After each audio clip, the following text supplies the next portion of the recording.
എല്ലാവർക്കും നമസ്കാരം. LB academy online ക്ലാസ്സിൻ്റെ പുതിയൊരു വീഡിയോയിലേക്ക് എല്ലാവർക്കും സ്വാഗതം. അപ്പോൾ നമ്മുടെ NIOS +2 വിദ്യാർത്ഥികളുടെ ഇംഗ്ലീഷിൻ്റെ പരീക്ഷയാണ് നാളെ അല്ലേ. നമുക്കറിയാം NIOS 2026 ഏപ്രിൽ ബാച്ച് വിദ്യാർത്ഥികളുടെ ഇംഗ്ലീഷിൻ്റെ ടെക്സ്റ്റ് ബുക്ക് മാറിയിട്ടുണ്ടായിരുന്നു. അപ്പോൾ നിങ്ങളെ സംബന്ധിച്ച് പറയുകയാണെങ്കിൽ നമ്മുടെ ഇംഗ്ലീഷിൻ്റെ ആദ്യത്തെ, അതായത് ടെക്സ്റ്റ് ബുക്ക് മാറിയിട്ടുള്ള ആദ്യത്തെ പരീക്ഷയാണ് കേട്ടോ നാളെ നടക്കാനായിട്ട് പോകുന്നത്. അപ്പോൾ ഈ ഒരു പരീക്ഷയെ ബേസ് ചെയ്ത് നമുക്ക് പറയാനായിട്ടാണെങ്കിൽ നമ്മുടെ ക്വസ്റ്റ്യൻ പേപ്പർ, നമുക്ക് പ്രീവിയസ് ഇയർ ക്വസ്റ്റ്യൻ പേപ്പർ നിങ്ങളെ സംബന്ധിച്ച് പറയുകയാണെങ്കിൽ നമുക്ക് ഡിസ്കസ് ചെയ്യാനായിട്ടില്ല. ഞാൻ ഓൾറെഡി പറഞ്ഞു, ടെക്സ്റ്റ് ബുക്ക് മാറിയതിൻ്റെ അടിസ്ഥാനത്തിൽ ആദ്യത്തെ പരീക്ഷയാണ് നിങ്ങൾ ഇപ്പോൾ എഴുതാനായിട്ട് പോകുന്നത്, അല്ലെങ്കിൽ നാളെ നിങ്ങൾ എഴുതാനായിട്ട് പോകുന്ന പരീക്ഷ എന്ന് പറയുന്നത്. സോ എങ്കിലും നമ്മുടെ പ്രീവിയസ് ഇയർ ക്വസ്റ്റ്യൻ പേപ്പേഴ്സൊക്കെ നോക്കുമ്പോൾ ഏത് ടൈപ്പ് ഓഫ് ക്വസ്റ്റ്യൻസ് ഒക്കെയാണ് നമുക്ക് മുന്നേ ചോദിച്ചിട്ടുള്ളത് എന്നുള്ളതൊന്ന് മനസ്സിലാക്കുക. ഇവിടെ നിങ്ങൾ പ്രത്യേകം ശ്രദ്ധിക്കുക, നിങ്ങളുടെ സിലബസിൽ മാറ്റം ഉള്ളതുകൊണ്ട് അല്ലെങ്കിൽ ടെക്സ്റ്റ് ബുക്കിൽ മാറ്റം ഉള്ളതുകൊണ്ട് തന്നെ താഴെ തന്നിരിക്കുന്ന ക്വസ്റ്റ്യൻസൊക്കെ കുറച്ച് വ്യത്യാസം ഉണ്ടായിരിക്കും കേട്ടോ. അപ്പോൾ അത് നമ്മൾ നോക്കുന്നില്ല, ഏകദേശം ഒരു മോഡൽ മാത്രമാണ് നമ്മൾ നോക്കാനായിട്ട് പോകുന്നത്. അതുപോലെ തന്നെ ഈ ഒരു വീഡിയോയിൽ ഞാൻ ഏറ്റവും പ്രധാനപ്പെട്ട കുറച്ച് ഗ്രാമർ കൂടി ഇൻക്ലൂഡ് ചെയ്തിട്ടുണ്ട്. അപ്പോൾ അതും കൂടി നിങ്ങളൊന്ന് പഠിച്ചിട്ട് പോകാനായിട്ട് ശ്രദ്ധിക്കുക കേട്ടോ, നാളത്തെ പരീക്ഷയ്ക്ക് നല്ലൊരു മാർക്ക് സ്കോർ ചെയ്യാൻ വേണ്ടിയിട്ടുള്ളത്. ഓക്കെ, അപ്പോൾ നമുക്ക് വീഡിയോയിലേക്ക് പോകാം. വീഡിയോയിലേക്ക് പോകുന്നതിന് മുൻപായിട്ട് നമ്മുടെ ചാനൽ ആദ്യമായിട്ട് ആരെങ്കിലും കാണുന്നവരുണ്ടെങ്കിൽ ചാനലൊന്ന് സബ്സ്ക്രൈബ് ചെയ്യുക, ലൈക്ക് ചെയ്യുക, ദെൻ ഷെയർ ചെയ്യുക. അതോടൊപ്പം തന്നെ നമ്മുടെ പുതിയ ബാച്ചിലേക്കുള്ള, അതായത് NIOS 2027 ഏപ്രിൽ ബാച്ചിലേക്കുള്ള admissions LB academy online class തുടർന്നുകൊണ്ടിരിക്കുകയാണ്. ലോകത്ത് എവിടെയുള്ളവരാണെങ്കിലും നിങ്ങളുടെ മുടങ്ങിപ്പോയ 10ാം ക്ലാസ് അല്ലെങ്കിൽ +2 നമ്മുടെ LBയിലൂടെ കംപ്ലീറ്റ് ചെയ്യാൻ നിങ്ങൾ ആഗ്രഹിക്കുന്നുണ്ടെങ്കിൽ എത്രയും പെട്ടെന്ന് തന്നെ സ്ക്രീനിൽ കാണുന്ന നമ്പറിൽ കോൺടാക്ട് ചെയ്യുക. ഓക്കെ, അപ്പോൾ നിങ്ങൾക്ക് ഇതേപോലെയാണ് സെക്ഷൻ എയിൽ നിങ്ങൾക്ക് പ്രിസ്ക്രൈബ്ഡ് ടെക്സ്റ്റ് എന്ന് വെച്ച് കഴിഞ്ഞാൽ നിങ്ങളുടെ ടെക്സ്റ്റ് ബുക്കിൽ നിന്ന് ഡയറക്റ്റ് ക്വസ്റ്റ്യൻസ് ഉണ്ടാവും കേട്ടോ. അപ്പോൾ അത് വൺ വേഡ് ആയിട്ടുള്ള രീതിയിലുള്ള ക്വസ്റ്റ്യൻസ് ഉണ്ട്, അതുപോലെ തന്നെ നമുക്ക് ഷോർട്ട് ആയിട്ടുള്ള രീതിയിലുള്ള ക്വസ്റ്റ്യൻസ്, ദെൻ അതുപോലെ തന്നെ ക്വസ്റ്റ്യൻ ആൻസർ ആയിട്ടുള്ള രീതിയിൽ നമുക്ക് ഡയറക്റ്റ് നമ്മുടെ പുസ്തകത്തിൽ നിന്ന് തന്നെ, അതായത് നമ്മൾ പഠിക്കുന്ന ഓരോ ചാപ്റ്റർ ഉണ്ടല്ലോ, ഓരോ പാഠഭാഗം, അത് സ്റ്റോറി ആയിക്കോട്ടെ, പോയം ആയിക്കോട്ടെ, അല്ലെങ്കിൽ എന്താണോ നിങ്ങളുടെ പുസ്തകത്തിൽ നിങ്ങൾ എന്താണോ പഠിക്കുന്നത് അതിനെ ബേസ് ചെയ്തിട്ട് കറക്റ്റ് വൺ വേഡ് ആയിട്ടുള്ള രീതിയിലും അല്ലെങ്കിൽ നിങ്ങൾക്ക് കുറച്ച് ഷോർട്ടായിട്ടും വെരി ഷോർട്ടായിട്ടുള്ള രീതിയിലൊക്കെ എഴുതാൻ പറ്റുന്ന ഡയറക്റ്റ് ക്വസ്റ്റ്യൻസ് നിങ്ങളുടെ ടെക്സ്റ്റ് ബുക്കിൽ നിന്ന് ഉണ്ടാവും കേട്ടോ. അപ്പോൾ അങ്ങനത്തെ ക്വസ്റ്റ്യൻസ് ഉണ്ടാവും. അതുപോലെ തന്നെ ട്രൂ ഓർ ഫോൾസ്, ഒരു പാസേജ് തന്നിട്ട് അതിൽ നിന്ന് ക്വസ്റ്റ്യൻസ് ഉണ്ടാവും. ട്രൂ ആണോ, അല്ലെങ്കിൽ ട്രൂ സ്റ്റേറ്റ്മെൻ്റ് ആണോ, ഫോൾസ് സ്റ്റേറ്റ്മെൻ്റ് ആണോ, ആ ഒരു രീതിയിൽ. അതേപോലെ തന്നെ നിങ്ങൾ പഠിച്ചിട്ടുള്ള ഏതെങ്കിലും ഒരു ചാപ്റ്ററിനെ ബേസ് ചെയ്തിട്ട് മാച്ച് ദി ഫോളോയിങ്, ഒരു പക്ഷേ അവിടുത്തെ കുറച്ച് ക്യാരക്ടേഴ്സൊക്കെ ആയിരിക്കും തരിക, അല്ലെങ്കിൽ അതിനെ ആ ഒരു ക്യാരക്ടറിനെ സംബന്ധിച്ചുള്ള മറ്റെന്തെങ്കിലും സ്റ്റേറ്റ്മെൻറ്റ്സോ കാര്യങ്ങളൊക്കെ വെച്ചിട്ട് അത് നിങ്ങൾ എന്ത് ചെയ്യുക, മാച്ച് ദി ഫോളോയിങ് അല്ലെങ്കിൽ ചേരുംപടി ചേർക്കുക, ആ രീതിയിലുള്ള ക്വസ്റ്റ്യൻസ് ഉണ്ടാവും. പിന്നെ അതുപോലെ തന്നെ ഞാൻ മുമ്പ് സൂചിപ്പിച്ച പോലെ തന്നെ ഏതായിരിക്കും നിങ്ങൾ പഠിച്ചിട്ടുള്ള ചാപ്റ്ററിനെ ബേസ് ചെയ്തിട്ട് MCQ ടൈപ്പായിട്ട്, അതായത് 4 ഓപ്ഷൻസ് തന്നിട്ട് ശരിയായിട്ടുള്ള ഉത്തരം, ആ ഒരു രീതിയിൽ ക്വസ്റ്റ്യൻസ് ഉണ്ടാവും കേട്ടോ. അങ്ങനെയുള്ള ക്വസ്റ്റ്യൻസ്. പിന്നെ അതേപോലെ തന്നെ ഞാൻ ഓൾറെഡി പറഞ്ഞായിരുന്നു, ഇവിടെയൊക്കെ നിങ്ങൾ ശ്രദ്ധിക്കുക, answer any one of the following, ഏതെങ്കിലും ഒരു ക്വസ്റ്റിന് നിങ്ങൾ ആൻസർ കൊടുക്കുക. അപ്പോൾ ഇതേപോലെ ക്വസ്റ്റ്യൻസ് ഉണ്ട്, ഇതും ഡയറക്റ്റ് ക്വസ്റ്റ്യൻസ് ആണേ. അപ്പം ഇതേപോലെ ക്വസ്റ്റ്യൻ ഉണ്ട്, അതിൻ്റെ ബ്രാക്കറ്റിൽ ഇത് ഏത് ചാപ്റ്ററിനെ ബേസ് ചെയ്ത് ചോദിച്ചിട്ടുള്ള ക്വസ്റ്റ്യൻ ആണെന്നുള്ളത് അത് കറക്റ്റായിട്ട് അവർ പറഞ്ഞിട്ടുണ്ട് കേട്ടോ. അങ്ങനെയും പറയും. അപ്പോൾ അതുകൊണ്ട് നിങ്ങൾക്ക് എളുപ്പമുണ്ട്, ഏത് ചാപ്റ്ററിൽ നിന്നാണ് ഈ ക്വസ്റ്റ്യൻ വന്നിരിക്കുന്നത് എന്നുള്ളത് നിങ്ങൾക്ക് കൃത്യമായിട്ട് കിട്ടും. അപ്പോൾ നമ്മൾ സ്റ്റോറിയോ പോയൊക്കെ ആണെങ്കിൽ അത് എഴുതിയിരിക്കുന്ന ആരാണ്, അല്ലെങ്കിൽ ഏത് ചാപ്റ്ററിൽ നിന്നുള്ളതാണെന്നുള്ളതൊക്കെ ബേസ് ചെയ്ത് വേണം അതിൻ്റെ ഒരു തുടക്കം അല്ലെങ്കിൽ ഒരു ഇൻട്രൊഡക്ഷൻ കൊടുക്കാനായിട്ട്. ആ ഒരു രീതിയിൽ വേണം നമ്മൾ എഴുതി തുടങ്ങാൻ. എന്നിട്ട് അതിന് അനുസരിച്ച് ചോദ്യം എന്താണോ ചോദിച്ചിരിക്കുന്നത് അതിനനുസരിച്ച് നിങ്ങൾ ആൻസർ എഴുതാനായിട്ട് ശ്രദ്ധിക്കുക. അപ്പോൾ ഇതേപോലെ ക്വസ്റ്റ്യൻ ഉണ്ടാവേ, നമ്മുടെ പുസ്തകത്തിൽ നിന്ന് ഡയറക്റ്റ് ക്വസ്റ്റ്യൻസ് ഉണ്ടാവും കേട്ടോ. ഇതെല്ലാം അങ്ങനത്തെയുള്ള ക്വസ്റ്റ്യൻസ് തന്നെയാണ്. പിന്നെ അതുപോലെ തന്നെ ഇനി ഇവിടെ ഓർ ക്വസ്റ്റ്യൻസ് ഒക്കെ വരുമ്പോൾ ശ്രദ്ധിച്ചോണേ, നമുക്ക് ഏതെങ്കിലും ഒരെണ്ണത്തിന് നമ്മൾ ആൻസർ കൊടുത്താൽ മതി കേട്ടോ. ഇതൊക്കെ ചാപ്റ്റർ വൈസ് ആയിട്ടുള്ള ക്വസ്റ്റ്യൻസ് തന്നെയാണ്. ഇനി സെക്ഷൻ C എന്ന് പറഞ്ഞിട്ട് കൊടുത്തേക്കുന്ന ഗ്രാമറാണ്. അതിൽ എപ്പോഴും ചോദിക്കാറുള്ളത് തന്നെയാണ് വീണ്ടും ഇവിടെ ചോദിച്ചിട്ടുള്ളത്. പാസീവ് ഫോം ഓഫ് വെർബ്സ് ചോദിച്ചിട്ടുണ്ട്, അതുപോലെ തന്നെ ഡയറക്റ്റ് സ്പീച്ച്, ഇൻഡയറക്റ്റ് സ്പീച്ച് അല്ലേ, ഇവിടെ ചോദിച്ചിരിക്കുന്നത് ഇൻഡയറക്റ്റ് സ്പീച്ചിലേക്ക് ആക്കാൻ പറഞ്ഞിട്ടുണ്ട്. പിന്നെ അതേപോലെ തന്നെ കണക്റ്റേഴ്സ് യൂസ് ചെയ്തിട്ട് സെൻറ്റൻസ് കംപ്ലീറ്റ് ചെയ്യാനായിട്ട് പറഞ്ഞിട്ടുണ്ട്. പിന്നെ ഇവിടെ വരുന്നത് നമുക്കറിയാം, ഇതിപ്പോൾ സെക്ഷൻ D ആണ്, അതൊരു പാസേജ് തന്നിട്ട് അതിനെ ബേസ് ചെയ്തിട്ടുള്ള ക്വസ്റ്റ്യൻസ് ആണ് വന്നിട്ടുള്ളത് കേട്ടോ. പിന്നെ അത് കഴിഞ്ഞാൽ പിന്നെ ഇവിടെ നിങ്ങൾ ശ്രദ്ധിക്കേണ്ടത്, നമുക്ക് ഇതേപോലെ എന്താണ് നമ്മുടെ ലെറ്റർ, ഇതിൻ്റെ എല്ലാം ഫോർമാറ്റ് നോക്കി വെക്കണം കേട്ടോ. ലെറ്റർ ഫോർമാറ്റും അതുപോലെ തന്നെ നമ്മൾ നോട്ടീസ്, ഇങ്ങനെയുള്ള സാധനങ്ങളൊക്കെ ഉണ്ടല്ലോ, ആ സംഭവങ്ങളൊക്കെ നോക്കി വെക്കണം. അപ്പോൾ ഓൾറെഡി നമ്മൾ അത് നേരത്തെ ചെയ്തിട്ടുണ്ട്. അപ്പോൾ അതിൻ്റെ ഒരു ലിങ്ക് ഞാൻ ഈ ഒരു വീഡിയോയുടെ ഡിസ്ക്രിപ്ഷൻ ബോക്സിലും കമൻറ്റ് ബോക്സിലൊക്കെ പിൻ ചെയ്തേക്കാം. സോ അതൊക്കെ ഒന്ന് നോക്കണം കേട്ടോ. പിന്നെ ഇമെയിൽ എഴുതുന്നത്, പിന്നെ മെസ്സേജ് എങ്ങനെയാണ്, അങ്ങനെയുള്ള കാര്യങ്ങളൊക്കെ ഉണ്ടല്ലോ, അതൊക്കെ ഒന്ന് നോക്കിയിട്ട് പോകാനായിട്ട് പ്രത്യേകം ശ്രദ്ധിക്കണം കേട്ടോ. അങ്ങനത്തെ ക്വസ്റ്റ്യൻസ് ആണ് ഈ ഒരു ഒരു സെക്ഷനിൽ വരുന്നത്. ഇനി സെക്ഷൻ ഡി വരുന്നത് ഫങ്ഷണൽ റൈറ്റിംഗ് സ്കിൽസ് ആണ്. അതായതൊന്നുമില്ല, നമ്മുടെ ലെറ്ററും അങ്ങനെയുള്ള സംഭവങ്ങളൊക്കെ ഉണ്ടല്ലോ, അതിനെ ബേസ് ചെയ്തിട്ടുള്ള ക്വസ്റ്റ്യൻസ് ആണ്. ഇപ്പോൾ ഇത് കണ്ടോ, ഒരു ഫോർമൽ ലെറ്റർ ആകുമ്പോൾ അവിടെ സല്യൂട്ടേഷൻ്റെ പർപ്പസ് എന്താണ്, അതുപോലെ തന്നെ സബ് ഹെഡിങ്ങിൻ്റെ പർപ്പസ് എന്താ, അങ്ങനത്തെയുള്ള ക്വസ്റ്റ്യൻസ് ഒക്കെയാണ് ആ ഒരു സെക്ഷനിൽ ചോദിക്കാറുള്ളത്. പിന്നെ നമ്മുടെ ഓപ്ഷൻ മോഡ്യൂളിൽ നിന്നുള്ള ക്വസ്റ്റ്യൻസ് ഉണ്ട്, അതാണ് ഇവിടെ കൊടുത്തിരിക്കുന്നത് കേട്ടോ. ഇതൊക്കെ സിമ്പിളാണ്, നമുക്കറിയാവുന്ന സാധനങ്ങൾ തന്നെയാണ്, പാസേജ് ക്വസ്റ്റ്യൻ അങ്ങനെയുള്ള സാധനങ്ങളൊക്കെ തന്നെയാണ്. പിന്നെ ഇത് ഇങ്ങനത്തെ ക്വസ്റ്റ്യൻ ഉണ്ടാവും കേട്ടോ. അതായത് ഒരു 2-3 വാക്കുകളൊക്കെ തന്നിട്ട് അതിൻ്റെ കറക്റ്റ് സിമിലറായിട്ട് വരുന്ന അർത്ഥം വരുന്ന വാക്കുകൾ തന്നിരിക്കുന്ന പാസേജിൽ നിന്ന് കണ്ടെത്താനായിട്ട് പറയും കേട്ടോ. അങ്ങനത്തെ ക്വസ്റ്റ്യൻസ് ഉണ്ടാവും. സോ ഇത് നമ്മുടെ പുസ്തകത്തിൽ ഇല്ലാത്തതാണ്, നോൺ പ്രിസ്ക്രൈബ്ഡ് ടെക്സ്റ്റ് എന്ന് കൊടുത്തിട്ടുണ്ട്. സോ നമ്മുടെ ടെക്സ്റ്റ് ബുക്കിൽ ഇല്ലാത്ത ഒരു പാസേജ് തന്നിട്ട് അതിൽ നിന്നുള്ള ക്വസ്റ്റ്യൻസ്, അവിടെ ഓർ ക്വസ്റ്റ്യൻ ഒക്കെ വരുന്നുണ്ട്, ശ്രദ്ധിച്ചോണം കേട്ടോ. പിന്നെ ഇത് നമ്മുടെ ഓപ്ഷൻ മൊഡ്യൂളിൽ നിന്നുള്ള ക്വസ്റ്റ്യൻ ആണ്. സോ നിങ്ങൾ ഓപ്ഷൻ മൊഡ്യൂൾ ഏതാണോ പഠിച്ചിരിക്കുന്നത് അതിനനുസരിച്ചുള്ള രീതിയിൽ നിങ്ങൾ ആൻസർ കൊടുക്കാവുള്ളൂ കേട്ടോ. പിന്നെ ഗ്രാമർ ഓൾറെഡി എപ്പോഴും ചോദിക്കുന്നത്, പിന്നെ ഞാൻ ഇവിടെ ഗ്രാമർ വന്നിരിക്കുന്നത് വെർബ് ഫോം എഴുതാനാണ് പറഞ്ഞിട്ടുള്ളത്. പിന്നെ അതുപോലെ തന്നെ ഓപ്ഷൻ ഒരു സ്റ്റേറ്റ്മെൻറ്റ് തന്നിട്ട് കറക്റ്റ് ആൻസർ അതിനകത്തൊന്ന് എടുത്തെഴുതാൻ പറഞ്ഞിട്ടുണ്ട്. പിന്നെ അതുപോലെ ഇവിടെ ഈ കൊടുത്തിരിക്കുന്ന എല്ലാം പഠിച്ചു വെക്കണം കേട്ടോ. ജെറൻഡ് എന്താണ്, ഫൈനൈറ്റ് വെർബ്, ഇൻഫിനൈറ്റ്, ഇതൊക്കെ പഠിച്ചു വെച്ചേക്കണം, സിമ്പിളായിട്ട് മനസ്സിലാക്കി വെച്ചേക്കണം, എങ്കിൽ ഇതിനൊക്കെ ആൻസർ ചെയ്യാൻ പറ്റത്തുള്ളൂ. അതുപോലെ തന്നെ WH ക്വസ്റ്റ്യൻസ് വളരെ ഇമ്പോർട്ടൻ്റ് ആണ് കേട്ടോ. അപ്പോൾ ഈ ഒരു രീതിയിലാണ് നമ്മുടെ ഇംഗ്ലീഷിൻ്റെ ക്വസ്റ്റ്യൻ പേപ്പർ വരുന്നത്. സോ നമുക്ക് മാർക്ക് സ്കോർ ചെയ്യാൻ പറ്റുന്ന സെക്ഷനാണ് ഈ പറഞ്ഞ ഗ്രാമർ സെക്ഷനൊക്കെ. നമുക്ക് അത്യാവശ്യം മാർക്ക് സ്കോർ ചെയ്യാൻ പറ്റും, സിമ്പിളായിട്ട് കാര്യങ്ങൾ മനസ്സിലാക്കി കഴിഞ്ഞ് കഴിഞ്ഞാൽ അവിടെ നമുക്ക് മാർക്ക് സ്കോർ ചെയ്യാൻ പറ്റും. അതുപോലെ തന്നെ ഞാൻ പറഞ്ഞു, ഇംഗ്ലീഷിൻ്റെ എക്സാം എളുപ്പമായിരിക്കും, കാരണം ഡയറക്റ്റ് ക്വസ്റ്റ്യൻസ് നമുക്ക് വരുന്നുണ്ട്. നമ്മൾ ഓരോ ചാപ്റ്ററിൻ്റെ സമ്മറി മനസ്സിലാക്കി കഴിഞ്ഞ് കഴിഞ്ഞാൽ അത് വെച്ചിട്ട് നമുക്ക് ആൻസർ എഴുതാൻ പറ്റും. ഡയറക്റ്റ് ക്വസ്റ്റ്യൻസ് ഉണ്ടല്ലോ. അത് കൂടാതെ നമുക്ക് പുസ്തകത്തിൽ ഇല്ലാത്ത പാസേജ് തന്നിട്ട് അതിൽ നിന്നും ക്വസ്റ്റ്യൻസ് ഉണ്ടാവും. സോ അത് നമുക്ക് സിമ്പിളാണ്. ആ തന്നിരിക്കുന്ന പാസേജൊക്കെ ഒന്ന് വായിച്ച് നോക്കിയിട്ട് ക്വസ്റ്റ്യൻസ് വരുമ്പോൾ അതിന് കറക്റ്റ് ആൻസർ അതിൽ നിന്ന് തന്നെ എടുത്ത് എഴുതാനേ ഉള്ളൂ. അപ്പോൾ അതൊക്കെ സിമ്പിളായിട്ടുള്ള സാധനങ്ങളാണ്. അപ്പോൾ ഈ ഒരു രീതിയിലായിരിക്കും ക്വസ്റ്റ്യൻ പേപ്പർ മോഡൽ എന്ന് പറയുന്നത് കേട്ടോ. ഇനി നമുക്ക് എന്താ ചെയ്യാൻ പറ്റുന്നത്, നമുക്ക് ഇതിനകത്ത് ചോദിച്ചിരിക്കുന്ന കുറച്ച് ഗ്രാമർ പോർഷൻസ് ഒക്കെ ഒന്ന് സിമ്പിളായിട്ടൊന്ന് മനസ്സിലാക്കാം. ഓക്കെ, നാളത്തെ പരീക്ഷയ്ക്ക് നിങ്ങൾക്ക് സഹായകരമാകുന്ന രീതിയിലുള്ള കുറച്ച് കാര്യങ്ങളും കൂടി ഒന്ന് നമുക്ക് നോക്കിയിട്ട് പോകാം കേട്ടോ. ഫസ്റ്റ് തന്നെ നമ്മുടെ ഗ്രാമറിൽ നമുക്കറിയാം വെർബ് എന്നാൽ എന്താണെന്ന് നമ്മൾ മനസ്സിലാക്കി വെക്കണം അല്ലേ.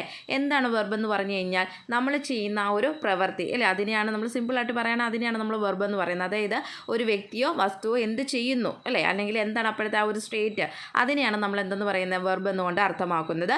സോ വെർബ് എന്ന് പറയുമ്പോൾ നമുക്ക് റണ്ണ്, ഈറ്റ് അല്ലേ, റൈറ്റ്, പ്ലേ, ഇതെല്ലാം തന്നെ എന്താണ്, ആക്ഷൻ വെർബുകളാണ് അല്ലേ. ഇപ്പോൾ ഒരു എക്സാമ്പിൾ പറയുകയാണെങ്കിൽ ഹി റൺസ് ഫാസ്റ്റ് എന്ന് പറയുന്നു അല്ലേ. അപ്പോൾ അതെന്താ, റൺസ് എന്ന് പറയുന്നതാണ് അവിടുത്തെ ആക്ഷൻ വെർബ് എന്ന് പറയുന്നത്. ഇനി ചില ഹെൽപ്പിംഗ് വെർബുകളുണ്ട്. അതായത് ഇപ്പം നമുക്കിപ്പോൾ ഒരു എക്സാമ്പിൾ പറയുകയാണെങ്കിൽ ഇപ്പോൾ ഇവിടെ നോക്കിക്കേ, ഷീ ഈസ് ഹാപ്പി എന്ന് പറയുന്നു. അവിടെ എന്താ, ഒരു മെയിൻ വെർബ് വന്നിട്ടുണ്ട്. സോ അതിൻ്റെ കൂടെ നമ്മൾ എന്ത് ചെയ്യുന്നു, ആക്ഷൻ വെർബ് നമ്മൾ യൂസ് ചെയ്യുന്നു. ഇപ്പം നമ്മൾ പറഞ്ഞല്ലോ ഏതാണ്, ഹാപ്പി അല്ലെങ്കിൽ വോക്ക്, റൈറ്റ്, പ്ലേ, ഇതൊക്കെ തന്നെ എന്താണ്, ആക്ഷൻ വെർബുകളാണ് അല്ലേ. സോ ഗോ, സ്ലീപ്പ്, റീഡ്, ഇതെല്ലാം ആക്ഷൻ വെർബുകളാണ്. അപ്പോൾ ഒരു മെയിൻ വെർബ് ഉണ്ടെങ്കിൽ അതിൻ്റെ കൂടെ നമ്മളൊരു പ്രധാന പ്രവൃത്തിയും കൂടെ നമ്മൾ എന്താണ് ആഡ് ചെയ്യുന്നു. സോ ഇതാണ് ആക്ഷൻ വെർബ് എന്നുകൊണ്ട് അർത്ഥമാക്കുന്നത്. ഇനി ഇവിടെ വന്ന് നോക്കിക്കഴിഞ്ഞാൽ നിങ്ങൾക്ക് മനസ്സിലാവും ചില ഹെൽപ്പിംഗ് വെർബുകളുണ്ട്. അത് ഏതൊക്കെയാണ്, am, is, are, have, do, can, will, ഇതൊക്കെ എന്താണ്, ഹെൽപ്പിംഗ് വെർബുകളാണ്. ഇനി നമ്മളിവിടെ മനസ്സിലാക്കേണ്ടത്, നമ്മൾ ഓരോ ടെൻസിൻ്റെ അടിസ്ഥാനത്തിലാണ് ഈ വെർബ് യൂസ് ചെയ്യുന്നത് കേട്ടോ. ഇപ്പോൾ ഇവിടെ ഒരു എക്സാമ്പിൾ പറയുകയാണെങ്കിൽ ഗോ എന്ന് പറയുന്ന ആ ഒരു വെർബ് നമ്മൾ യൂസ് ചെയ്യുകയാണ്. സോ അതിൻ്റെ V1 ഫോം എന്താ, ഗോയാണ് അല്ലേ. ഇനി V2ലേക്ക് വന്നു കഴിഞ്ഞാൽ നമുക്കറിയാം വെൻറ്റ് വരും. V3 വന്നു കഴിഞ്ഞാൽ ഗോയുടെ എന്താണ്, ഗോൺ എന്നാണ് വരിക അല്ലേ. അപ്പോൾ ഇങ്ങനെ ടെൻസസ് അടിസ്ഥാനത്തിൽ ഈ ആക്ഷൻ വെർബുകൾ ഇങ്ങനെ മാറിക്കൊണ്ടിരിക്കും എന്നുള്ളത് മനസ്സിലാക്കുക. അതായത് V1 ഫോമും V2 ഫോമും V3 ഫോമും നമ്മൾ ഓരോന്നിൻ്റെയും മനസ്സിലാക്കി വെക്കണം, എങ്കിലേ നമുക്കിതിന് ആൻസർ കൊടുക്കാനായിട്ട് പറ്റത്തുള്ളൂ. നമ്മുടെ സബ്ജക്റ്റ് എന്ന് പറയുന്നത് സിംഗുലർ ആണെങ്കിൽ, ഇവിടെ സബ്ജക്റ്റ് എന്താണ്, സിംഗുലർ ആണ് അല്ലേ. ഹി എന്ന് പറയുന്നത് സിംഗുലർ ആണ്. സോ സബ്ജക്റ്റ് സിംഗുലർ ആണെങ്കിൽ അതിൻ്റെ വെർബും എന്തായിരിക്കും, സിംഗുലർ ആയിരിക്കും. അതായത് നമുക്കിപ്പോൾ ഇവിടെ ഇപ്പോൾ ആക്ഷൻ വെർബാണ് ഇവിടെ തന്നിട്ടുള്ളത്. സോ സിംഗുലർ എന്ന് പറയുമ്പോൾ എസ് അല്ലെങ്കിൽ ES ചേർക്കുന്നതിനെയാണ് നമ്മൾ സിംഗുലർ എന്ന് പറയുന്നത് കേട്ടോ. അപ്പോൾ സബ്ജക്റ്റ് എന്താണെന്ന് നോക്കുക. സബ്ജക്റ്റ് ഇവിടെ സിംഗുലർ ആണ്. സോ സിംഗുലർ ആകുമ്പം അതിൻ്റെ കൂടെ ആക്ഷൻ വെർബിൻ്റെ കൂടെ നമ്മൾ എന്ത് ചേർക്കണം, എസ് അല്ലെങ്കിൽ ES ചേർക്കുകയാണെങ്കിൽ നമുക്ക് എന്ത് പറയാം, അത് സിംഗുലർ ആണെന്ന് പറയാം. ഓക്കെ, അപ്പോൾ ഇവിടെ നോക്കിയേ, ഹി പ്ലേസ് എന്ന് പറയുമ്പോൾ ഇവിടെ സബ്ജക്റ്റ് എന്താണ്, സിംഗുലർ ആണ്. ഹി, ഷീ, ഇതൊക്കെ എന്താണ്, സിംഗുലറാണ് അല്ലേ. അപ്പോൾ സിംഗുലറിൻ്റെ കൂടെ നമ്മൾ വെർബ് ചേർക്കുമ്പോൾ ഏതാണോ ആക്ഷൻ അതിൻ്റെ കൂടെ എസ് അല്ലെങ്കിൽ ഇ എസ് ചേർക്കുക.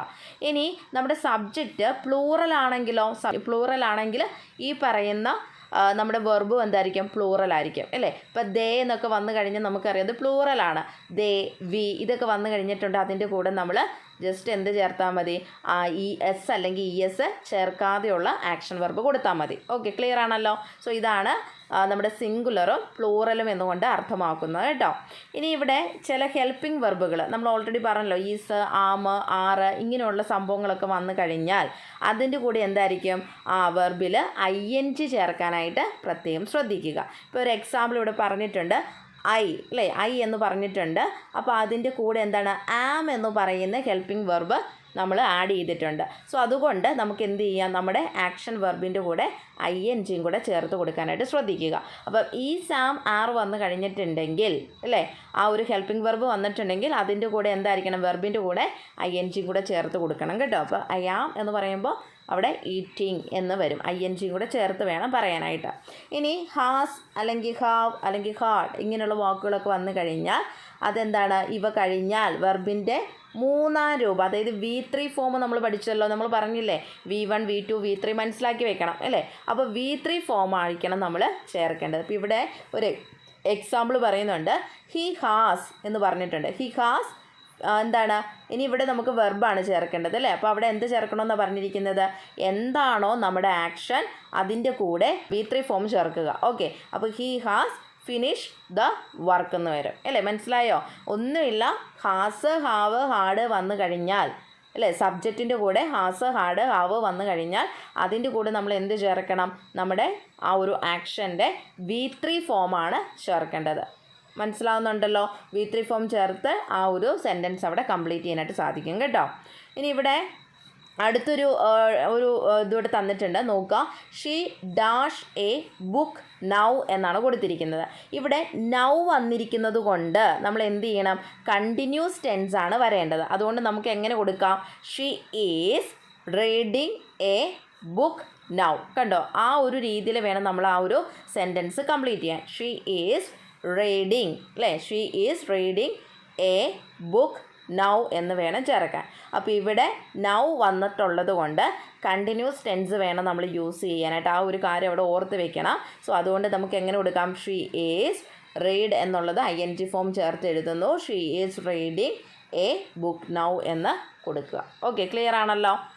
ഇനി അടുത്തെന്ന് പറയുന്നത് ജെറണ്ട് എന്ന് പറഞ്ഞാൽ എന്താണ് എന്നുള്ളതാണ്. ഒന്നുമില്ല, നമ്മളൊരു ക്രിയയുടെ കൂടെ അല്ലെങ്കിൽ ഒരു വെർബിൻ്റെ കൂടെ ING ചേർത്ത് എഴുതുന്നതിനെയാണ്, അല്ലെങ്കിൽ ING ചേർത്ത് അതൊരു നൗണാക്കി പ്രവർത്തിപ്പിക്കുന്നതിനെയാണ് നമ്മൾ എന്തെന്ന് പറയുന്നത്, ജെറണ്ട് എന്തുകൊണ്ട് അർത്ഥമാക്കുന്നത്. ഓക്കെ, ഇനി നമുക്ക് എക്സാമ്പിൾ നോക്കാം. ജെറണ്ടിൻ്റെ എക്സാമ്പിൾ നോക്കിക്കേ, വെർബ് പ്ലസ് ING. അപ്പോൾ ഒരു എക്സാമ്പിൾ പറയുകയാണെങ്കിൽ ഈ ഒരു കാര്യം അവിടെ ഓർത്ത് വെക്കേണ്ടത് കേട്ടോ. വെർബ് പ്ലസ് ING വരുമ്പോഴാണ് ജെറണ്ട്. സോ ഇനി എക്സാമ്പിൾ നോക്കാം. എങ്ങനെ വരും, swimming is good for health അല്ലേ. Swimming is good for health. ഇവിടെ നോക്കിക്കേ, ഇവിടെ വെർബ് ഏതാണ്, സ്വിം എന്നുള്ളതാണ് എന്തെന്ന് പറയുന്ന വെർബ് അല്ലേ. അപ്പോൾ ആ വെർബിൻ്റെ കൂടെ നമ്മൾ എന്ത് ചേർത്തു, ING ചേർത്തു. മനസ്സിലായോ? അപ്പോൾ വെർബ് പ്ലസ് ING ആണ് ജെറണ്ട് എന്നുകൊണ്ട് അർത്ഥമാക്കുന്നത്. So swimming is good for health. Clear ആണല്ലോ? അപ്പോൾ ഒരു വെർബ് ഉണ്ടെങ്കിൽ അതിൻ്റെ കൂടെ ING കൂടെ ചേർക്കുന്നതാണ് ജെറണ്ട് എന്നുള്ളത് മനസ്സിലാക്കി വെക്കുക കേട്ടോ. പിന്നെ ഇവിടെ നോക്കിക്കേ, ഐ എൻജോയ് റീഡിങ് അല്ലേ, ഐ എൻജോയ് റീഡിങ്. അപ്പോൾ ഇവിടെ നോക്കി, റീഡ് എന്നുള്ളത് വെർബാണ്. സോ അതിൻ്റെ കൂടെ നമ്മൾ ING ചേർത്തു. ആ ഒരു കാര്യം ഓർത്ത് വെക്കുക. ഇനി ഇവിടെ എന്താണെന്ന് വെച്ച് കഴിഞ്ഞാൽ വേറൊരു കാര്യം കൂടി ഞാൻ പറഞ്ഞിട്ടുണ്ട്. ജെറണ്ട് എപ്പോഴും എന്താ, ഒരു വാചകത്തിൽ ഒരു നൗണിൻ്റെ സ്ഥാനത്തായിരിക്കും എപ്പോഴും വരിക. ആ ഒരു പോയിൻറ്റും കൂടെ അവിടെ ഓർത്ത് വയ്ക്കാനായിട്ട് ശ്രദ്ധിക്കുക. ഇനി അടുത്താണ് ഇൻഫിനിറ്റീവ് എന്ന് പറഞ്ഞാൽ എന്താണ് എന്നുള്ളത്. ഓക്കെ, അതായത് നമ്മൾ ചെയ്യുന്ന ഒരു ക്രിയയുടെ അടിസ്ഥാന രൂപത്തിന് മുൻപിലായിട്ട് നമ്മൾ ടു ചേർക്കുന്നതിനെയാണ് എന്തെന്ന് പറയുന്നത്, ഇൻഫിനിറ്റീവ് എന്നുകൊണ്ട് അർത്ഥമാക്കുന്നത്. സോ ഇവിടെ നോക്കി, ടു പ്ലസ് വെർബാണ് എന്താ, ഇൻഫിനിറ്റീവ് എന്നുകൊണ്ട് അർത്ഥമാക്കുന്നത്. എക്സാമ്പിൾ, ഐ വോണ്ട് അല്ലേ, ഐ വോണ്ട് ടു സ്ലീപ്പ്. കണ്ടോ, അതായത് അവിടെ എന്താണ്, സ്ലീപ്പ് എന്ന് പറയുന്ന വെർബാണ്. ആ വെർബിന് മുമ്പ് നമ്മൾ എന്ത് ചേർത്തു, ടു ചേർത്തു. ഇങ്ങനെയുള്ള സെൻറ്റൻസ് ആണ് ഇൻഫിനിറ്റീവ് എന്നുകൊണ്ട് അർത്ഥമാക്കുന്നത് കേട്ടോ. ഇനി ഇവിടെ നോക്കിയേ, she likes to dance. Dance എന്നുള്ളതാണ് വെർബ്. സോ അതിൻ്റെ കൂടെ നമ്മൾ അതിന് മുമ്പ് നമ്മൾ എന്ത് ചേർക്കുന്നു, ടു എന്ന് ചേർക്കുന്നു. കണ്ടോ, അതല്ലേ അവിടെ പറഞ്ഞിരിക്കുന്നത്. അതായത് വെർബിൻ്റെ അടിസ്ഥാന രൂപത്തിന് മുൻപിൽ നമ്മൾ ടു ചേർക്കുക. ഇപ്പോൾ വെർബ് എവിടെയാണോ വന്നിരിക്കുന്നത് അതിന് മുമ്പ് നമ്മൾ ടു ചേർത്ത് കൊടുത്താൽ മതി. അതാണ് ഇൻഫിനിറ്റീവ് എന്നുകൊണ്ട് അർത്ഥമാക്കുന്നത് കേട്ടോ. ഫൈനൈറ്റ് വെർബാണ് കേട്ടോ. ഫൈനൈറ്റ് വെർബ് എന്ന് പറഞ്ഞു കഴിഞ്ഞാൽ ഒന്നുമില്ല, ഒരു സെൻറ്റൻസ് എടുത്തു കഴിഞ്ഞാൽ അതിനകത്ത് ടെൻസ്, സബ്ജക്റ്റ് ഇത് അതിനനുസരിച്ച് മാറ്റം വരുന്ന വെർബിനെയാണ് നമ്മൾ ഫൈനൈറ്റ് വെർബ് എന്ന് പറയുന്നത്. ഇപ്പോൾ എക്സാമ്പിൾ അവിടെ നോക്കിക്കേ, ഹീ പ്ലേസ് ക്രിക്കറ്റ് അല്ലേ. അവിടെ ഹീ എന്ന് പറയുന്നത് സിംഗുലർ ആണ്. സോ അതിൻ്റെ കൂടെ നമുക്ക് എന്താണ് പ്ലേസ് എന്ന് ചേർക്കാം. എസ് അല്ലെങ്കിൽ എസ് ചേർത്താൽ മതി. നിങ്ങൾക്ക് അറിയാലോ ഹീ പ്ലേസ് ക്രിക്കറ്റ് എന്നുള്ളതായി. ഇനി അതല്ല, ഇനി അടുത്ത് നോക്കിക്കേ, ദേ എന്ന് പറയുന്നത് പ്ലൂറലാണ് അല്ലേ. അതുകൊണ്ട് തന്നെ നമ്മൾ അതിൻ്റെ വെർബ് എന്ന് പറയുന്നത് നമ്മൾ പ്ലൂറൽ വെർബ് തന്നെ, അതായത് പ്ലേ എന്നുള്ളതാക്കി മാറ്റുന്നു. ഇനി അതേപോലെ തന്നെ കാലം മാറുന്നതിനനുസരിച്ച് ഇപ്പോൾ എസ്റ്റർഡേ, ഷീ പ്ലേഡ് എസ്റ്റർഡേ എന്നാണ് പറഞ്ഞിട്ടുള്ളത് അല്ലേ. അപ്പോൾ അവിടെ പ്ലേ എന്നുള്ളതിനകത്ത് മാറ്റം വന്നേക്കുന്നത് കണ്ടോ, കഴിഞ്ഞു പോയ കാര്യമായതുകൊണ്ട് ഷീ പ്ലേഡ് എസ്റ്റർഡേ അല്ലേ. അങ്ങനെ ആ ഒരു രീതിയിൽ ആക്കി തീർത്തു. അപ്പോൾ അതാണ് അവിടെ പറഞ്ഞിരിക്കുന്നത്. സോ ഇവിടെ ഓർത്ത് വയ്ക്കുക, ജെറണ്ട് എന്ന് പറഞ്ഞു കഴിഞ്ഞാൽ വെർബ് പ്ലസ് ING ആണ്. സോ അത് നൗണായിട്ട് പ്രവർത്തിക്കുന്നു. ഇൻഫൈനൈറ്റ് എന്ന് പറയുമ്പോൾ ആ ഒരു വെർബിൻ്റെ തൊട്ട് മുമ്പായിട്ട് ടു എന്നുള്ളത് കാണും എന്നുള്ളത് മനസ്സിലാക്കി വെക്കുക. ഇനി ഫൈനൈറ്റ് വെർബ് എന്ന് പറഞ്ഞു കഴിഞ്ഞിട്ടുണ്ടെങ്കിൽ ടെൻസ് അല്ലെങ്കിൽ സബ്ജക്റ്റ് മാറുന്നതിനനുസരിച്ച് ഇത് മാറിക്കൊണ്ടിരിക്കും എന്നുള്ളത് മനസ്സിലാക്കി വെക്കുക. ഓക്കെ, അപ്പോൾ ഇത്രയും കാര്യങ്ങൾ ക്ലിയർ ആയല്ലോ. ഇനി അടുത്താണ് WH ക്വസ്റ്റ്യൻസ്. ഒന്നുമില്ല, സിമ്പിളാണ് അതല്ലേ. WH ക്വസ്റ്റ്യൻസ് നിങ്ങൾക്ക് അറിയാലോ. ഹൂ എന്ന് വെച്ചാൽ എന്താ, ആര് അല്ലേ. വോട്ട് എന്താണ്, വെയർ എവിടെ, അതൊക്കെ അറിയാലോ. വെൻ എപ്പോൾ അല്ലേ. വൈ എന്തുകൊണ്ട്, വിച്ച് ഏത്, ഹൗ എങ്ങനെ, അതെല്ലാം വരുന്ന എന്താ WH ക്വസ്റ്റ്യൻസിനകത്ത് വരുന്നതാണ്. സോ അതിൻ്റെ അർത്ഥം മനസ്സിലാക്കി വെച്ച് കഴിഞ്ഞാൽ WH ക്വസ്റ്റ്യൻസ് എല്ലാം തന്നെ നിങ്ങൾക്ക് അറ്റൻഡ് ചെയ്യാനായിട്ട് സാധിക്കും. ഇനി ആക്റ്റീവ് വോയിസും പാസീവ് വോയിസും ആണ് കേട്ടോ. ആക്റ്റീവ് വോയിസ് എന്ന് പറഞ്ഞു കഴിഞ്ഞിട്ടുണ്ടെങ്കിൽ ഒരു വാക്യത്തിലെ കർമ്മം അല്ലെങ്കിൽ സബ്ജക്റ്റ് അല്ലേ, ചെയ്യുന്ന പ്രവൃത്തിക്ക് പ്രാധാന്യം നൽകുന്നതാണ് ആക്റ്റീവ് വോയിസ് എന്നുകൊണ്ട് അർത്ഥമാക്കുന്നത്. അവിടെ ആര് പ്രവൃത്തി ചെയ്തു എന്നതിനാണ് ഇവിടെ നമുക്ക് കൂടുതലായിട്ട് മുൻതൂക്കം വരുന്നത്. ഇപ്പോൾ ഇവിടെ ഉണ്ടോ, subject plus verb plus object, ഈ ഒരു രീതിയിലാണ് ആക്റ്റീവ് വോയിസിൻ്റെ ആ ഒരു സ്ട്രക്ചർ കേട്ടോ. ഇപ്പോൾ ഇവിടെ എക്സാമ്പിൾ, ദ ബോയ് എന്നുള്ളത് അവിടെ എന്താ, സബ്ജക്റ്റാണ്. ദ ബോയ് ഏറ്റ് ആൻ ആപ്പിൾ അല്ലേ. അപ്പോൾ അവിടെ നോക്കിക്കേ, ദ ബോയ് എന്നുള്ളത് സബ്ജക്റ്റാണ്, ദെൻ വെർബ് കൊടുത്തു, ദെൻ ആൻ ആപ്പിൾ അല്ലേ ഒബ്ജക്റ്റ് വന്നു. ഈ ഒരു കണ്ടീഷനിൽ ഒരു സെൻറ്റൻസ് വന്നു കഴിഞ്ഞ് നമുക്ക് പറയാം അതാണ് എന്തെന്ന് പറയുന്നത്, ആക്റ്റീവ് വോയിസ് അല്ലേ. ആക്റ്റീവ് വോയിസ് ആണ് എന്നുള്ളത് മനസ്സിലാവും. അതായത് ആര് എന്ത് പ്രവൃത്തി ചെയ്യുന്നു എന്നുള്ളതിനാണ് അവിടെ നമ്മൾ മുൻതൂക്കം കൊടുക്കുന്നത് കേട്ടോ. ഇപ്പോൾ ഇവിടെയാണെങ്കിൽ എന്താ, ദ ബോയ് ആണ് അല്ലേ. ബോയ്ക്കാണ് കൂടുതൽ മുൻതൂക്കം നമ്മൾ കൊടുക്കുന്നത്. ദ ബോയ് ആണ് എന്ത് ചെയ്യുന്നത്, ഈ പറഞ്ഞ ആപ്പിൾ കഴിക്കുന്നത് അല്ലേ. അപ്പം ദ ബോയ് ഏറ്റ് ആൻ ആപ്പിൾ അല്ലേ. അപ്പോൾ അതുകൊണ്ട് subject plus verb plus object എന്നുള്ള ആ ഒരു കണ്ടീഷൻ അവിടെ ഓർത്ത് വയ്ക്കാം. അപ്പോൾ അതവിടെ പറഞ്ഞിരിക്കും, ഇവിടെ ആപ്പിൾ കഴിച്ച ആൺകുട്ടിക്കാണ് കൂടുതൽ ഇമ്പോർട്ടൻസ് നമ്മൾ കൊടുക്കുന്നത്.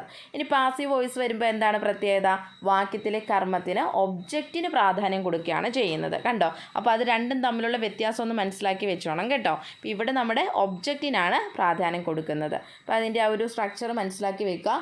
ഒബ്ജക്റ്റ് പ്ലസ് ഹെൽപ്പിംഗ് വെർബ് ഉണ്ടാവും, അതിനുശേഷം പാസ്റ്റ് പാർട്ടിസിപ്പിൾ അതായത് V3 ഫോം ഉണ്ടാവും, പ്ലസ് ബൈ ഉണ്ടാവും, ദെൻ സബ്ജക്റ്റ്. ഇതാണ് അതിൻ്റെ സ്ട്രക്ചർ എന്ന് പറയുന്നത്. അപ്പോൾ ഇത് നിങ്ങൾ കാണാതെ പഠിച്ചു വെക്കുക. ഈ സ്ട്രക്ചർ എല്ലാം കാണാതെ പഠിച്ചു വെക്കുക. കാരണം നമുക്ക് ഗ്രാമർ പോർഷൻ ചോദിച്ചു കഴിഞ്ഞാൽ അവിടെ അതിൻ്റെ കൂട്ടത്തിൽ ആ സ്ട്രക്ചറൊക്കെ ഒന്ന് എഴുതി ഒരു ബോക്സിനുള്ളിൽ ഒന്ന് വരച്ചൊക്കെ ഒന്ന് ഇട്ട് കൊടുക്കാനായിട്ട് ശ്രദ്ധിക്കണം കേട്ടോ. എങ്കിലും മാർക്ക് സ്കോർ ചെയ്യാൻ പറ്റുള്ളൂ. ഇപ്പോൾ എക്സാമ്പിൾ അവിടെ കൊടുത്തിട്ടുണ്ട്, an apple was eaten by the boy അല്ലേ. അവിടെ ഒബ്ജക്റ്റ് വന്നിട്ടുണ്ട്, വെർബ് വന്നിട്ടുണ്ട്, ദെൻ സബ്ജക്റ്റ് അതിൻ്റെ കൂടെ ബൈ ദ ബോയ് എന്ന് വന്നിട്ടുണ്ട് അല്ലേ. അപ്പോൾ ആ ഒരു ഫോർമാറ്റ് അവിടെ ഓർത്ത് വെക്കണം കേട്ടോ.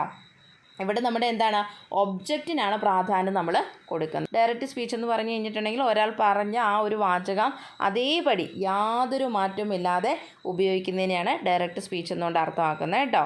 അപ്പോൾ ഇവിടെ സാധാരണ രീതിയിൽ നമ്മൾ ഡയറക്റ്റ് സ്പീച്ച് വരുമ്പോഴത്തേന് എങ്ങനെ ഇതുണ്ട് ഈ ഒരു രീതിയിലായിരിക്കും. അതായത് നമ്മുടെ ഇതേപോലെ ഒരു കോട്ട്സ് ഒക്കെ കൊടുത്ത് ആ ഒരു ഇതിൻ്റെ അകത്തായിരിക്കും ആ ഒരു സെൻറ്റൻസ് വരിക. ഇപ്പോൾ ഇവിടെ കണ്ടോ, ആൾ പറഞ്ഞത് എങ്ങനെയാണോ അതേപടിയാണ് നമുക്കവിടെ സെൻറ്റൻസ് വന്നിരിക്കുന്നത്. Ravi said I am eating an apple അല്ലേ. കോട്ട്സിനുള്ളിൽ കൊടുത്തിട്ടൊക്കെയാണ് ഡയറക്റ്റ് സ്പീച്ച് വരും. ഇനി ഇവിടെ ശ്രദ്ധിക്കേണ്ടത്, ഡയറക്റ്റ് സ്പീച്ചിന് ഇൻഡയറക്റ്റ് സ്പീച്ചിലേക്ക് ആക്കുമ്പോൾ എന്താ പ്രത്യേകത എന്ന് പറയുന്നത്, ഇപ്പോൾ ഇവിടെ തന്നിരിക്കുന്ന ഈ സെൻറ്റൻസ് എന്താ ഡയറക്റ്റ് സ്പീച്ച് തന്നിരിക്കുന്നത്. നമ്മൾ ഓൾറെഡി പറഞ്ഞു, നമ്മൾ പറഞ്ഞ സെൻറ്റൻസ് അങ്ങനെ തന്നെ കൊടുത്തിരിക്കുകയാണ്. അതുകൊണ്ടാണ് കോഡ്സിനുള്ളിലാക്കി കൊടുത്തിരിക്കുന്നത് അല്ലേ.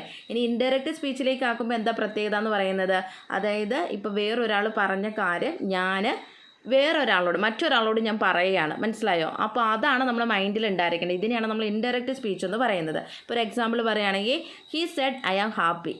അതായത് അവൻ പറഞ്ഞു അവൻ ഹാപ്പി ആണെന്ന് പറയുകയാണ്. He said I am happy അല്ലേ? അപ്പം ആ ഒരു രീതി പറഞ്ഞ സെൻറ്റൻസ് അതെന്താണ്? അത് ഡയറക്റ്റ് സ്പീച്ചാണ്. സോ ഇതിനെ ഞാൻ ഇൻഡയറക്റ്റ് സ്പീച്ചിലേക്ക് ആക്കുമ്പോൾ എങ്ങനെയാണ് ഞാൻ പറയണ്ടേ? He said that he was happy. മനസ്സിലായോ? ഇപ്പോൾ ഡയറക്റ്റ് സ്പീച്ച് പറയുമ്പോൾ ഇപ്പം നടന്ന കാര്യം അല്ലെങ്കിൽ അവൻ പറഞ്ഞ കാര്യം അതേപടി പറയുന്നതിനാണ് ഡയറക്റ്റ് സ്പീച്ച് എന്ന് പറയുന്നത്. ഇൻഡയറക്റ്റ് സ്പീച്ച് എന്ന് പറയുന്നത് അവൻ പറഞ്ഞ കാര്യം ഞാൻ വേറൊരാളോട് പറഞ്ഞ് കേൾപ്പിക്കൂ. അവൻ ഇങ്ങനെ പറഞ്ഞായിരുന്നു, അവൻ ഹാപ്പി ആയിരുന്നു എന്ന് പറഞ്ഞായിരുന്നു എന്ന് പറഞ്ഞിട്ടല്ലേ ഞാൻ പറയുള്ളൂ. ആ ഒരു രീതിയിൽ പറയുന്നതിനാണ് നമ്മൾ ഇൻഡയറക്റ്റ് സ്പീച്ച് എന്ന് പറയുന്നത്. പ്രത്യേകം ശ്രദ്ധിക്കുക, ഇൻഡയറക്റ്റ് സ്പീച്ച് നമ്മൾ എഴുതുമ്പോൾ ഇതേപോലുള്ള കോഡ്സുകളൊക്കെ അങ്ങ് ഒഴിവാക്കും കേട്ടോ. മാറ്റിയിട്ട് കറക്റ്റ് സെൻറ്റൻസ് ആയിട്ട് അങ്ങ് എഴുതുകയാണ് ചെയ്യേണ്ടത്. ആ ഒരു കാര്യം അവിടെ മനസ്സിലാക്കി വെക്കുക. ഓക്കെ, അപ്പോൾ ഡയറക്റ്റ് സ്പീച്ചും ഇൻഡയറക്റ്റ് സ്പീച്ചും മനസ്സിലായാലും എന്താണെന്നുള്ളത്. ഇനി അടുത്ത എന്താണെന്ന് വെച്ച് കഴിഞ്ഞാൽ ഇവിടെ നമുക്ക് കൊടുത്തിരിക്കുന്ന കൺജക്ഷനാണ്. കൺജക്ഷൻ എന്ന് പറഞ്ഞാൽ എന്താ അർത്ഥമാക്കുന്നത്? നമുക്ക് ഏതെങ്കിലും ഒരു വാക്കുകൾ തന്നിട്ടുണ്ടെങ്കിൽ ആ വാക്കുകളെ നമുക്ക് എന്താണ് കണക്ട് ചെയ്ത് എഴുതാൻ പറ്റുന്നതിനെ നമ്മൾ എന്തെന്ന് പറയുന്നത്? കൺജക്ഷൻ എന്നുകൊണ്ട് അർത്ഥമാക്കുന്നു. ഇപ്പോൾ എക്സാമ്പിൾ പറയുകയാണെങ്കിൽ ആൻഡ്, ബട്ട് ഇങ്ങനെയുള്ള വാക്കുകളൊക്കെ ഉണ്ടല്ലോ. അതായത് രണ്ട് സെൻറ്റൻസുകളുണ്ടെങ്കിൽ ആ രണ്ട് സെൻറ്റൻസിനെ കണക്ട് ചെയ്ത് പറയാൻ പറ്റുന്ന വാക്കുകൾ. സോ ഇതിനെയാണ് നമ്മൾ എന്തെന്ന് പറയുന്നത്? കൺജക്ഷൻ എന്നുകൊണ്ട് അർത്ഥമാക്കുന്നത് കേട്ടോ. മുമ്പ് പറഞ്ഞ പോലെ തന്നെ ആൻഡ്, ബട്ട് ഇങ്ങനെയുള്ള വാക്കുകളൊക്കെ കൺജക്ഷനാണ്. സോ ഇങ്ങനെയുള്ള വാക്കുകളെങ്കിൽ ബിക്കോസ് എന്നൊക്കെ പറയുന്ന വാക്കുകളുണ്ടല്ലോ, ഇതൊക്കെ എപ്പോഴും എന്താണ്? രണ്ട് വാക്കുകൾ കണക്ട് ചെയ്യാൻ വേണ്ടിയിട്ട് യൂസ് ചെയ്യുന്നതാണ് അല്ലേ? അപ്പം ഇങ്ങനെയുള്ള വാക്കുകളെയാണ് നമ്മൾ കൺജക്ഷൻ എന്നുകൊണ്ട് അർത്ഥമാക്കുന്നത് കേട്ടോ. പിന്നെ ഇവിടെ ഡയറക്റ്റ് സ്പീച്ച് ഇൻഡയറക്റ്റ് സ്പീച്ചിൻ്റെ ഒരു എക്സാമ്പിൾ കാണിച്ചിട്ടുണ്ട്. ജസ്റ്റ് ഒന്ന് നോക്കി മനസ്സിലാക്കി വെക്കുക. ഇത് കണ്ടോ, ഇത് ഡയറക്റ്റ് ആകുമ്പോഴത്തേന് കോഡ്സിനുള്ളിൽ കൊടുത്തു.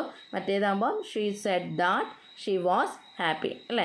He said I can sing അല്ലേ? അപ്പോൾ അത് നമ്മൾ ഇൻഡയറക്റ്റിലേക്ക് ആകുമ്പോൾ he said that he can എന്തായി മാറും? കുഡായി മാറും. കണ്ടോ? അപ്പോൾ ഇത് ഈ ഒരു രീതിയിൽ നിങ്ങൾ മനസ്സിലാക്കി വെക്കാനായിട്ട് ശ്രദ്ധിക്കുക കേട്ടോ. അപ്പോൾ ഇത്രയുമാണ് നമ്മുടെ ഗ്രാമറിൽ നിന്ന് ചോദിക്കാൻ ചാൻസ് ഉള്ള കുറച്ച് ക്വസ്റ്റ്യൻസ് എന്ന് പറയുന്നത്. അപ്പോൾ എന്താണെന്നുള്ളത് സിമ്പിളായിട്ട് മനസ്സിലായിട്ടുണ്ടെന്ന് വിചാരിക്കണം. അപ്പോൾ ഇതിനെ ബേസ് ചെയ്തിട്ട് കുറച്ചുകൂടെ ഗ്രാമർ സെക്ഷൻസ് ഒക്കെ ഉണ്ട്.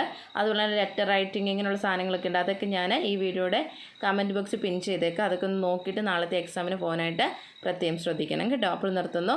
NIOSനെ സംബന്ധിച്ചിട്ടുള്ള പുതിയ ഇൻഫർമേഷൻസുമായി നെക്സ്റ്റ് വീഡിയോയിൽ കാണാം. Thank you.